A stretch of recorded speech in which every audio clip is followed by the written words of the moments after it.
Hello, everyone. You found the Christian Science Daily Lift, a podcast series brought to you Monday through Friday. Today, we'll be hearing from Christian Science practitioner, teacher, and lecturer, Fujiko Takai Science. She's from Tokyo, Japan, and her lift is also available in Japanese. Do you remember drawing by connecting the dots when you were a child? I remember the sheet of paper with lots of dots vaguely suggesting what the final picture was going to be. Sometimes in our lives, we perceive only vaguely the answer to life's most important questions. What is my purpose? And who am I truly? For me, the Bible has been an amazing connect-the dots manual in finding out answers. A connect-the-dots revelation to me is when Jesus said, "Ye are the light of the world." He didn't ask, "Are you the light of the world?" He established the spiritual light as the truth of our being. In Genesis, which means origin, it states in the very first chapter, "Let there be light." And in the chapter of James, we read, "Every good gift and every perfect gift is from above, and cometh down from the Father of lights, with whom is no variableness, neither shadow of turning." A companion textbook I use for the Bible is Science and Health with Key to the Scriptures by Mary Baker Eddy. She explains, "As a drop of water is one with the ocean, a ray of light one with the sun, even so God and man, Father and Son are one in being." We don't need to generate the light of our being. We just have to know we are each already this eternal and constant light. The only thing that generates anything is God, our Father. By being conscious of God as everyone's Father, reflecting light instead of darkness, we can choose to live in the light to bless others as our brothers and sisters. Each one of us is an infinite, joy-expressing light of the world. That's who you are, and that's why you are here. And each one of us can look forward to connecting more dots in the Bible as we explore life's important questions.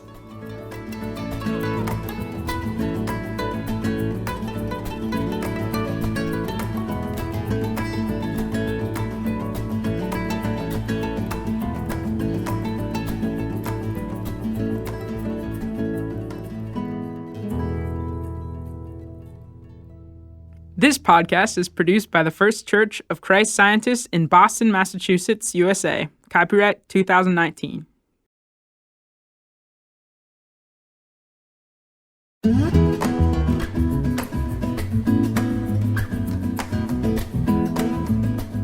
Hi, everyone, and a warm welcome back to the Christian Science Daily Lift.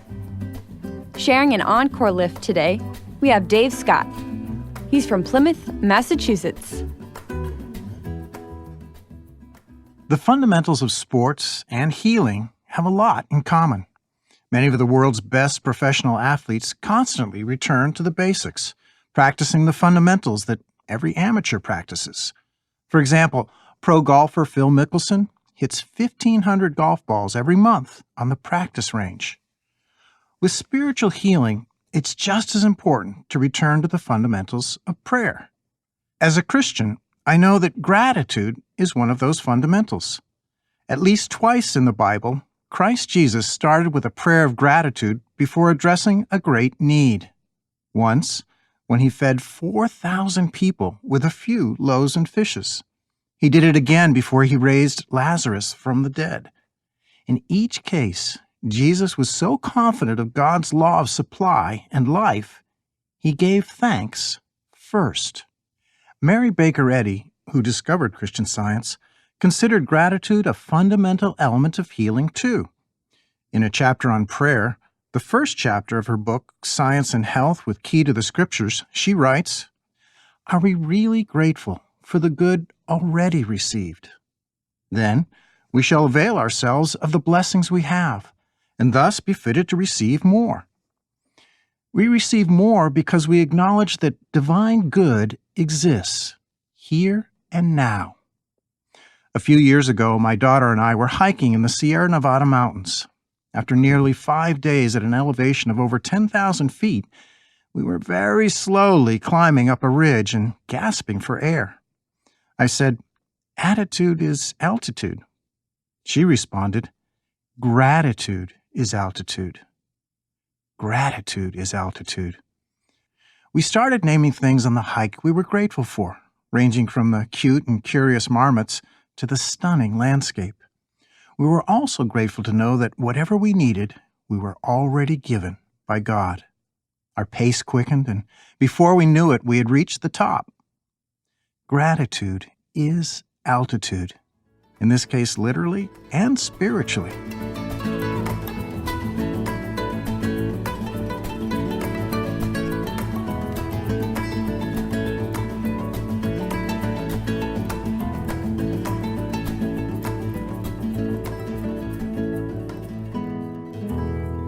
This podcast is produced by the First Church of Christ Scientists in Boston, Massachusetts, USA. Copyright 2019.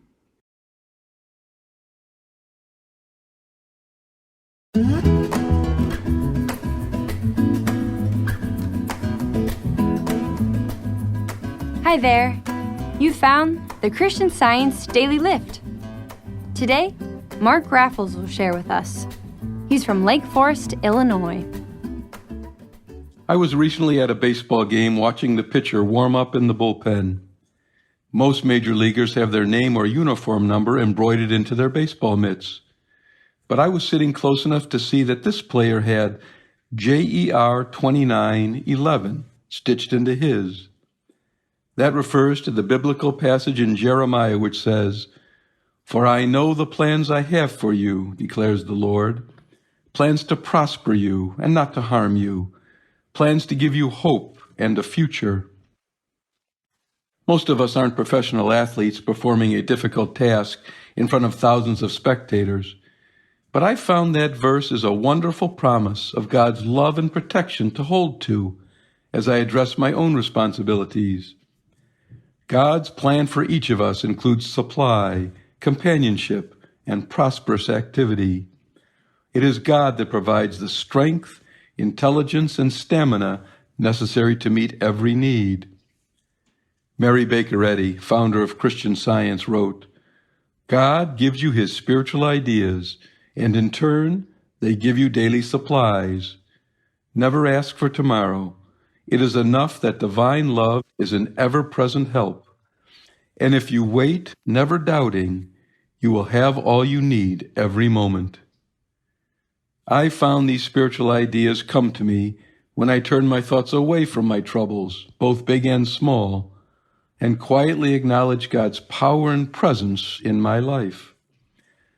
We can all turn to the truth that God guides our thoughts and actions, that God is the source of our being and the source of our capability to meet every daily demand.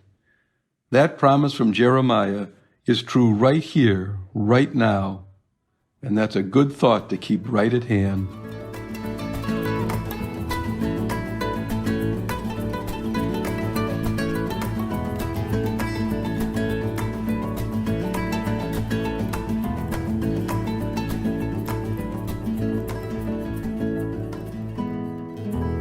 This podcast is produced by the First Church of Christ Scientists in Boston, Massachusetts, USA. Copyright 2019.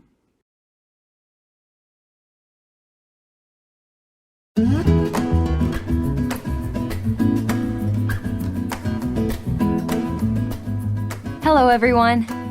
Bringing you your daily inspiration, it's the Christian Science Daily Lift podcast. Today, we have Christian Science practitioner and teacher, Michelle Nanouche. She's from Paris, France, and her lift is also available in French. I once hired a lawyer to help me navigate a complex situation. As I began to follow his instructions, I discovered that there were problems with the advised course of action that seemed intentional, and I'd been charged very high fees for it. What troubled me most was what appeared to be a lack of integrity. I had learned in my study of Christian Science that an ability to express integrity isn't the exception, but the rule. Because, spiritually defined, integrity is the state of divine wholeness that God creates and maintains in us all. Divine truth, another name for God, is the source of completeness, perfection, and goodness in all His spiritual offspring. So any behavior that contradicts this goodness is inconsistent with what truth, God, has created us to be and do.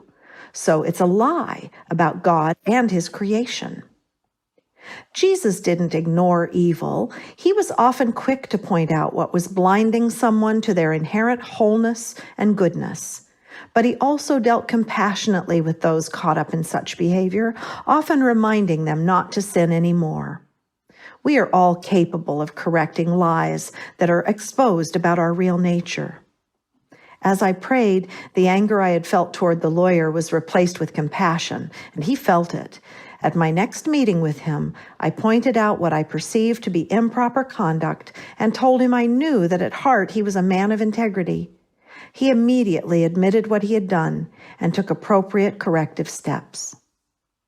The admission that integrity is spiritual and intact, when accompanied by the understanding that God is our true source, acts as a force for change, for healing.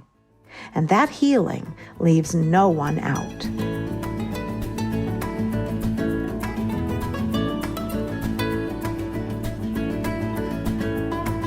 Thanks for the lift, Michelle.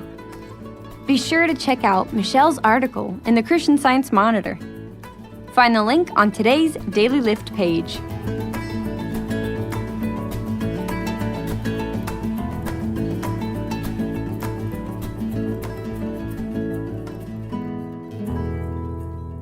This podcast is produced by the First Church of Christ Scientists in Boston, Massachusetts, USA. Copyright 2019.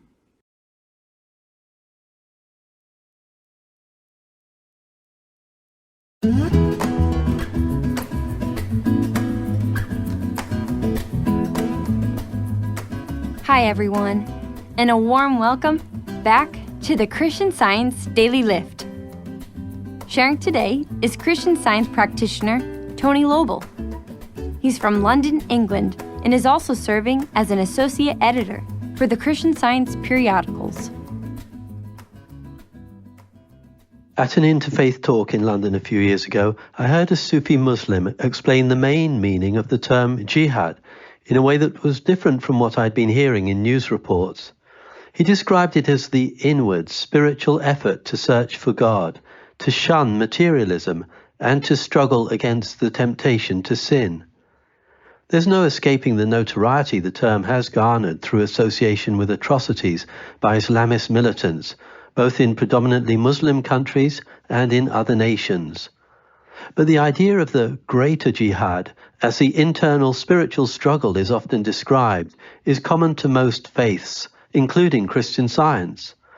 And while violent conflicts in the headlines make us fearful and angry, an honest inner struggle, which doesn't necessarily make the headlines, can enable us to challenge such reactions until we gain a spiritual sense of what the Bible calls the peace of God, which passeth all understanding. In practice, it can seem quite a step to even want to wrestle with and overcome these turbulent elements within our thinking when we read the headlines. But what if such a warfare with oneself, as Mary Baker Eddy, who discovered Christian Science, described such inner wrestling, could change the headlines? Fear and anger can certainly feel like reasonable reactions to reports of deadly violence by religious or political extremists. But as Mrs. Eddy so boldly asks in Science and Health with Key to the Scriptures, on which side are we fighting? While governments rightly take steps to protect us from extremist violence, we can each make a contribution by choosing an inner battle to understand spirituality's ascendancy over materiality. We may never know if our inner victories have helped prevent some unwanted headline or touched a grieving heart somewhere, But when we honestly battle our fearful and angry material perceptions of others, we can trust each victory to reach beyond our own lives with healing effect.